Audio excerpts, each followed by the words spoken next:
I'm here this morning to deal with those Midianites. Brother, I want the people that are happy in the Lord. I want every one of you when we fellowship. We are not talking about someone else. We are saying when God met me, when I was praying for this, and God did this, and God did that, and God did this. I'm tired of the testimonies of 1965. Amen. Are you there? You were not in 65, but the God of 65 is here. So you need that God of 65 to step out of the places of the spoken word and come in your life and bring a change. This gospel is alive. This gospel has power. Jesus said, behold, I give you power to walk over scorpions and all the power of the enemy, including the Midianites that are troubling you. But I don't care what Midianite is in your house this morning. I pray that the atmosphere shall change now. That they will step out and you are going to possess your inheritance. You will step in there and begin to know that God. Do you know Brother Branham himself? He was born from a very poor family. School, he only went up to grade 7. His uniform was a shirt of his aunt. A dress of a woman, that's what he was wearing. Such poverty that he made their family to be the most despised in the whole Kentucky. But what did God do? When God gave him the ministry, he did not. The prophet himself never prayed for any money. But God knew that that money he needs it. That's right. And for your own information, when the prophet was going to preach around the world, he was not going to be funded by the people where he was going to preach to. He was even leaving money for those people that invited him. So how was he doing it, Pastor? He had some Johnny Charlotte and some Joseph Arimatheas that got the vision and they funded his campaigns. And when he go with everything. And he said, the day that I beg for money, that day I go beg and preach to my church. Now do you know that the time when he was preaching, those aeroplanes were just coming, so it was more expensive than today. But when he was going, he was having a lot of people he's going with.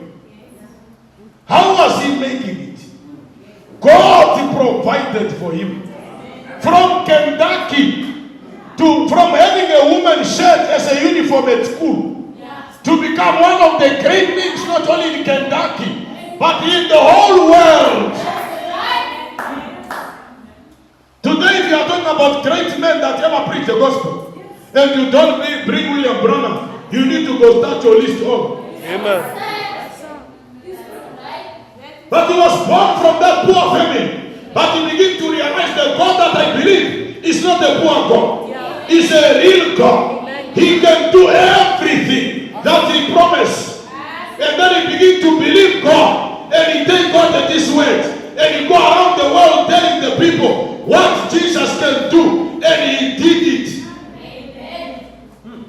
Then he told us, civilization that we have traveled with the gospel. Do you know civilization? Development. Money. That's right. It travels, the prophet said, travels with the gospel. So if the gospel reach your home, group of standards, he's going to upgrade your house. He's going to upgrade your status. He's going to upgrade even your dress code. Yes, sir. You are going to be dressed even in style. As a child of God. There's nothing wrong with looking neat and dressing smart. And buying those nice clothes there. They are for you. But because you believe, you want humility. Humility does not mean poverty. They are different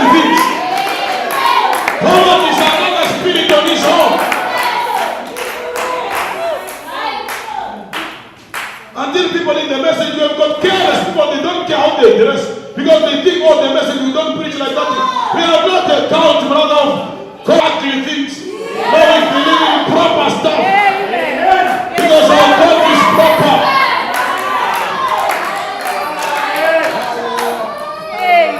It's correct.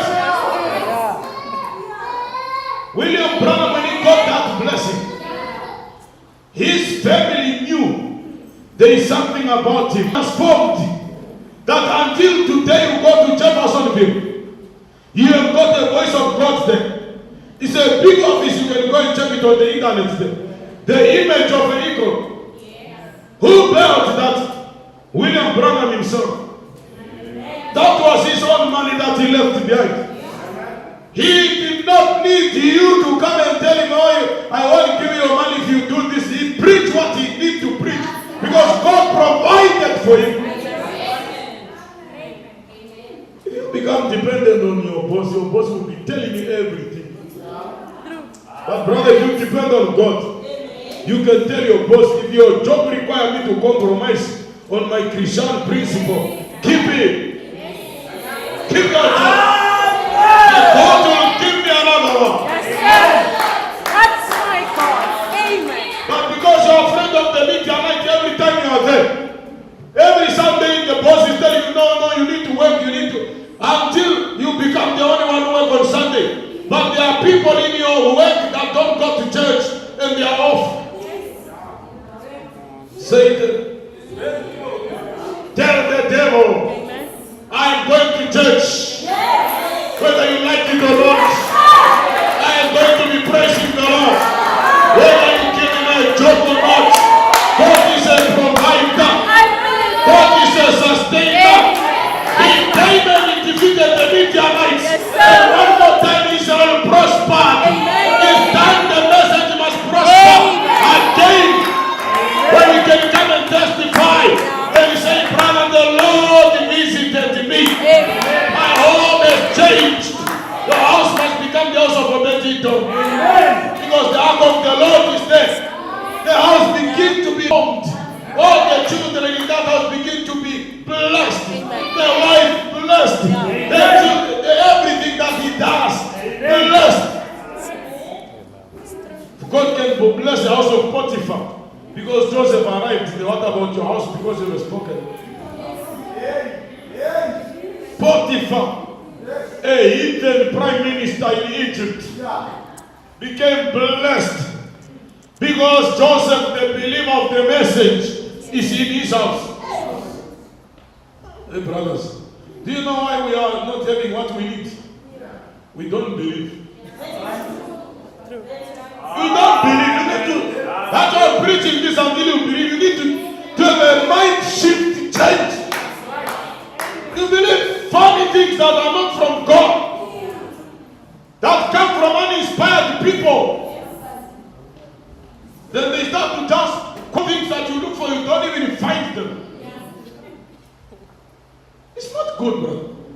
We want the church. Do you know if we had money, we could buy a plot of church in academia and build? I don't want a church that is begging on the internet. So we need donation from, Some of them could be for coronavirus victim. And you are busy, what is it? This is just vintage. Can God just give you your money and walk it down?